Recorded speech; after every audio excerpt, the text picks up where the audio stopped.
नमस्कार। सुहानी आवाज़ चैनल में आप सभी का स्वागत है। आज की कहानी है महानता की पहचान। एक दिन की बात है। नदी के तट पर स्थित शांत वातावरण में एक आश्रम में महान ऋषि रहा करते थे और आश्रम के बच्चों को ही शिक्षा देते थे। एक दिन राजा वीर प्रताप अपने घोड़े में सवार होकर महान ऋषि से मिलने के लिए गए। राजा वीर प्रताप उन ऋषि को प्रणाम किया और ऋषि से पूछा कि इस दुनिया में ऐसा कोई व्यक्ति है जो बहुत ज्ञानी हो, उसे संसार के सभी ज्ञात अज्ञात भूत भविष्य के बारे में ज्ञान हो, लेकिन उसे संसार के सभी लोग नहीं जानते हो। क्या आप बता सकते हैं ऐसा कौन है?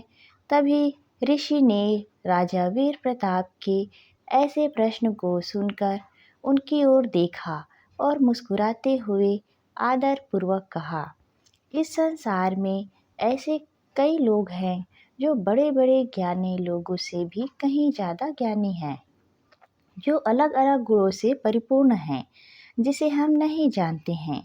राजा वीर प्रताप ने ऋषि से कहा, ये सत्य है, इसका क्या प्रमाण है? तभी ऋषि ने विनम्र भाव से राजा वीर प्रताप को लेकर जंगल की ओर चले गए। जंगल की ओर जाते जाते राजा वीर प्रताप को जोरों की भूख लगी। पास में एक गांव दिखाई दिया। कड़ी धूप में उस गांव में पेड़ के नीचे एक बुजुर्ग औरत मिली। उस बुजुर्ग औरत ने ऋषि को प्रणाम किया और कहा, हे ऋषि मुनि, आपके दर्शन से मैं धन्य हो गई। मेरे धन्य भाग जो आज आपके दर्शन हुए। तभी राजा वीर प्रताप को बुजुर्ग औरत के पास पानी का एक कुंडल और कुछ अनाज के दाने दिखाई दिए। उस बुजुर्ग औरत ने उन ऋषि मुनि को और राजा वीर प्रताप को अनाज के दाने खिलाए और पानी भी पिलाया। जब राजा वीर प्रताप उस बुजुर्ग औरत को अनाज के मूल्य देने लगा तो वह बुजुर्ग औरत बोली, महाराज, मैं कोई अनाज बेचने वाली नहीं हूँ। मैंने तो बस प्रेम पूर्वक आप दोनों को खिलाए हैं। मैं तो बस अपना कर्म कर रही हूँ। मैं बस वही कर रही हूँ जो मैं इस उम्र में करने योग्य हूँ। ऋषि ने राजा वीर प्रताप को इशारा करते हुए कहा कि हे राजन, देखिए, इस बुजुर्ग औरत की इतने अच्छे विचार हैं कि ये अपने बारे में न सोचकर अन्य लोगों के बारे में सोच रही है। यही बातें इन्हें अन्य लोगों से अलग बनाती है। तत्पश्चात दोनों ने गांव में प्रवेश किया। वहां पर उन्होंने देखा कि पेड़ के नीचे एक व्यक्ति बच्चे बड़े बुजुर्गों को पढ़ा रहे थे। दोनों उनके पास गए और राजा वीर प्रताप ने उस व्यक्ति से पूछा कि आप इतने सारे लोगों को शिक्षा देते हो, तो फिर आपको कितने पैसे मिलते हैं? उस व्यक्ति ने आश्चर्यचकित होकर राजा वीर प्रताप की ओर देखा और राजा वीर प्रताप से कहा, लोगों को शिक्षा देना मेरा शौक है और महाराज, मैं पैसे के लिए नहीं पढ़ा रहा हूँ। मैं इन सभी को साक्षर बना रहा हूँ ताकि ये सभी लोग पढ़ लिख कर अपना कोई भी कार्य कर सके।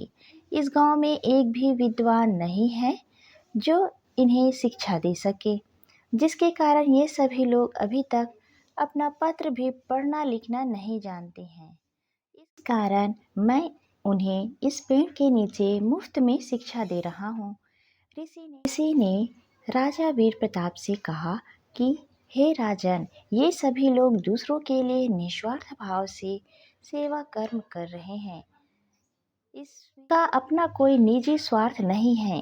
ये सभी दूसरे जनों के हित में कार्य कर रहे हैं और उन्हें सद्मार्ग की ओर जाने की शिक्षा दे रहे हैं और इन्हीं कार्यों में ये लोग अपना आनंद की अनुभूति प्राप्त करते हैं और अपना कल्याण समझते हैं। इसलिए व्यक्ति को हमेशा अच्छे कर्म करते रहना चाहिए। इस प्रकार दूसरों के लिए जीने वाले लोग ही परम ज्ञानी महात्मा होते हैं। ऋषि की ऐसी वाणी सुनकर राजा वीर प्रताप को ज्ञानी पुरुष की पहचान हो गई। उन्हें समझ आ गया कि वास्तव में दूसरों की सेवा करने में और उन्हें सद्मार्ग में ले जाने में परम आनंद की अनुभूति होती है। यही महान पुरुष की पहचान है। इसलिए व्यक्ति को हमेशा दूसरों की सेवा करनी चाहिए। इस कहानी से हमें यह सीख मिलती है कि व्यक्ति को हमेशा निस्वार्थ भाव से अच्छे कर्म करते रहना चाहिए और व्यक्ति को ऐसे कार्य करना चाहिए जिसमें सभी का कल्याण हो।